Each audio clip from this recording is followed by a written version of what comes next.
Okay, so we have about 20 minutes for Q&A, and I'll be picking out the more relevant ones, and I will address them to the various speakers.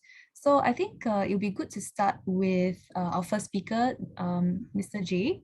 So we've got some questions for you. I think people are very curious and very excited to know more about the material that you specialize in. So the question that I have here is from Vonnie, and he was asking, is there any limitation when it comes to the weight of the material, especially when it's applied on a curved shape, flower shape kind of facade? And he was also asking about the installation, whether it is fabricated and segmented, and is it possible for casting on site? Yeah, so maybe you can respond to this first. All right. Thank you, Vonnie, for the question. I think you've asked three questions.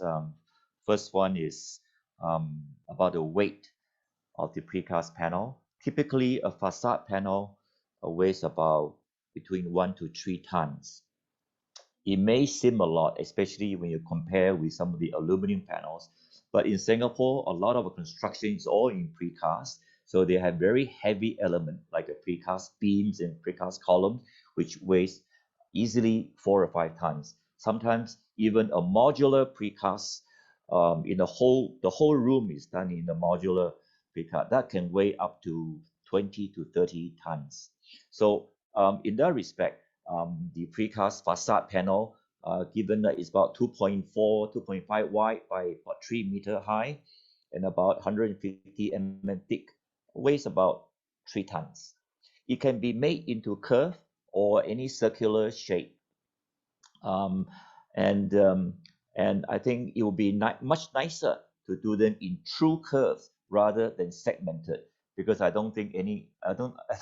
think most architects would prefer when you have a round curve panels like the NTU, they want it to be expressed in a true curve rather than in segmented.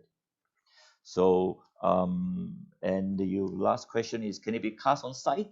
Yes, it can, but the quality wouldn't be good because your site you don't have a covered factory, and then you have a lot limited materials, and then also the equipments, not that fancy equipment, but at least you need the crane to hoist the panel. So, and that is easier done and cheaper done in a factory environment. Thank you. And more questions for you, Jay. We're still staying on you. So from Lawrence, he was asking, how do we maintain the uniformity of the casting result finish according to the control samples design? Yeah. Good question, Lawrence. This is the most difficult part for us as a precaster, having to manage the color so that it is consistent. Concrete is a natural material. You make it from the raw material such as a cement, sand, and the granite aggregate, and then water. So it's very difficult to achieve 100% uniformity.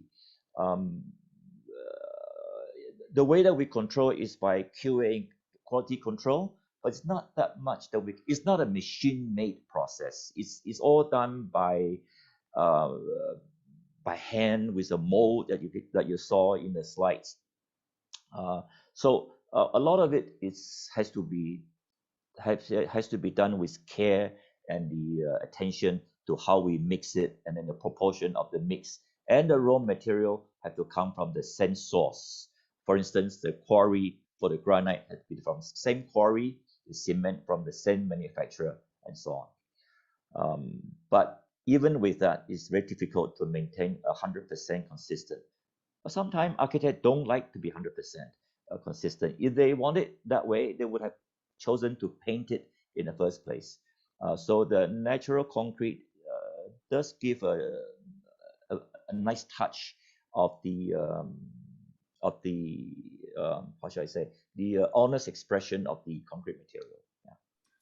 Yeah, I recall you were saying that it is in fact almost like an art piece, right? Because every piece is a bit unique and different. So that's the beauty, and that's why they choose the material. Right. Okay, so I think one last question before we have other speakers answer some questions would be, how do we prevent the surface concrete, the surface of the concrete against tropical weather and deterioration within the lifetime of the building, and maybe with some maintenance? Uh, Concrete surfaces, like all other materials, like stone, are susceptible to the weathering, especially in the tropics. But for concrete, the porosity, the density of a concrete is not that much different from that of a stone or, let's say, granite. But normally what we do recommend is to apply a layer of water repellent, um, which is a chemical that is readily available. A lot of companies sell that. They use it for marble, they use it for tiles, and for granite. You apply on it, and then this chemical will penetrate into the concrete. It's not a film, it's not a coating, but rather it's a penetrative material, and that will stop the water from. It will repel. It will prevent the moisture from getting into the concrete. So if there's no moisture, then it's like less likelihood of dirt carried by the moisture, by the rain into the building. That's how we normally would suggest to the architect or to the client. Awesome. Thank you, Jay, for helping us to understand a bit more. Now I have some questions for Sandrine. So I think one of them you had answered in the chat, in the question and answer box. And another one would be from Veronica. She was saying that usually she specifies the film to go into the bite of the frame. So is this film, Novacel's film, supposed to be removed after installation? Yeah. Yes, correctly. All films are supposed to be applied from the fabrication of the IGU to the end of the construction. So this is the main benefit of our film, because it can stay on the glass during all the construction to avoid glass is damaged by co-working around the window during the construction. So yes, it can be removed after. Okay, so yeah, I think we're clear that this is really meant to be a protective film, right? Okay, and then another question is on cost. Yes. How much added cost are we expecting to provide for the glazing budget if we were to use this film? In terms of cost, I will give an average one. This will be less than €1 per square meter. And for the end users, this can be sold as an option in combination with the IGU. I mean that IGU producers can offer this option and charge their customers for the film they put on the IGUs. This is done right now by our customers. Yep, understand. Wonderful. Thank you, Sandrine. You're welcome. Okay, let's look at our questions. Let me just have a quick look. Okay, so I have a question for Rafael. And that would be, during the design process, could you share a little bit more about what were some other materials that you were considering, from the very beginning, and how did it become clear along the way that perforated aluminium would be the best choice? Okay. First of all, basically, it needs to have a certain characteristics. Just what I mentioned, it is permeable. It allows transfer of air, cross ventilations, and as well as it's transparent. So basically, the choices of these materials narrow down to two. One is the stretch membrane. actually a Ferrari brand of the membrane is the best that we can have. But the problem is installation is very specific on that, and the nature of the government related project will be very fast, and they actually tend to overlook certain things. What happened? One of the projects, the aquatic stadium, using the same materials for different shape. After 2 years, so after the Asian Games done, we see that it gave away, and then a lot of things basically become unsightful. So we ask ourselves, I mean, like, are we going to see something like this, let's say 2-3 years down the road? Or we try to compromise a bit on the expectations, and then we can see a better output, a better conformity of the form. Instead of starting to give away, they still keep the shape in pristine conditions, and that's a matter of cleaning work. So yeah, we chose to be knowing that the situation in Jakarta, that the upkeep of the building will not be on that high level. So yeah, we compromise our choices, and then down to the second best that we can afford. And then we actually have the other idea, basically using the synthetic rattans. The synthetic rattans produced by BioLivings here, the local suppliers, that actually it can stand weathers as well, and it can be extend to the interiors. So we bring these materials to the our stakeholders, and then they think that this one is too too complicated. This synthetic rattan. The synthetic rattan has been used for the Indonesian pavilions in one of the biennales, and then it performed well, but maybe because the location of the biennale is in Europe, so there's a lot of challenge. I mean, there are less challenge when it comes to the outdoors exposures compared to us, that will be exposed to the suns and as well as dust. So they think that this will pose a lot of challenge in the long runs. But we love to see, because it's actually local supplied, and then we can control very well on the texture, the sizing, and so on. But too bad that it doesn't have a green light to go on.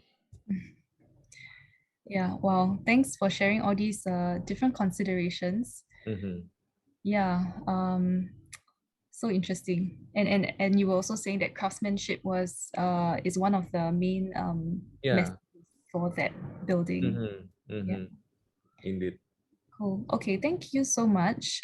And I would now like to ask a question for Azanie. So from your presentation, I think it's clear that ROCKWOOL is an amazing material, obviously. Okay, so could you actually share some instances where architects or owners might still end up choosing another material, for some other reason? Maybe you could share some examples. Well, I guess in every insulation, there are pros, there are cons, right?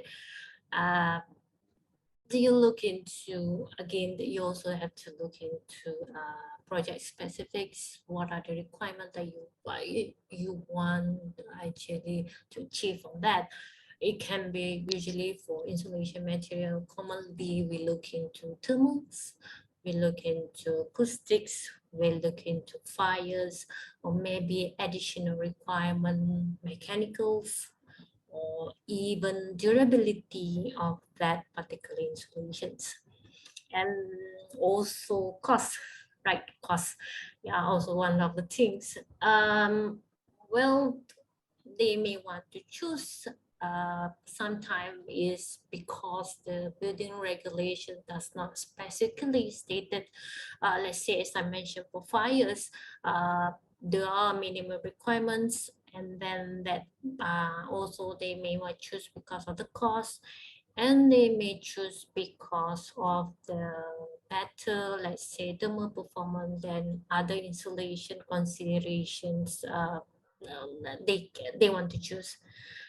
Against pro and cons, let's say, for example, foams, thermal performance better, but for fire, we are actually non-combustible material. Look into the whole aspect. At the end of the day, try to look into the whole aspect, because you want that insulations to be there for the lifetime of the buildings. Yeah, that's right. Are there some projects that you can share with us in Malaysia that have used a significant amount of your material? Actually, there's various. It does not just again insulations. It can just not as because this is particular for facades. A lot of can be applied to. It can be externally, it can be internally, it can be in terms of fire performance. It can a lot of things. So every different projects that require insulation, there is story insulation inside. Understand. Thank you so much. Thank you. And I would like to draw this discussion round to the close. I didn't see any more questions from the floor. So it would be nice for us to wrap up with one question or one thought from every speaker here. So the question I'd like to ask is, what are your hopes for the facade industry? If you could summarize in one line or two, what would that be? And we'd like to go one round. We can take turns so that we can hear from each of you as a nice way to end our session. Okay, so maybe a few seconds to think. I can start if you want to. Oh, wonderful. Yes, please. My hope would be a more sustainable industry. For Novacel contribution, I hope we will be able to launch more sustainable products and fit with the new trend, because users are more and more interested in getting a product with more recycled content or bio content.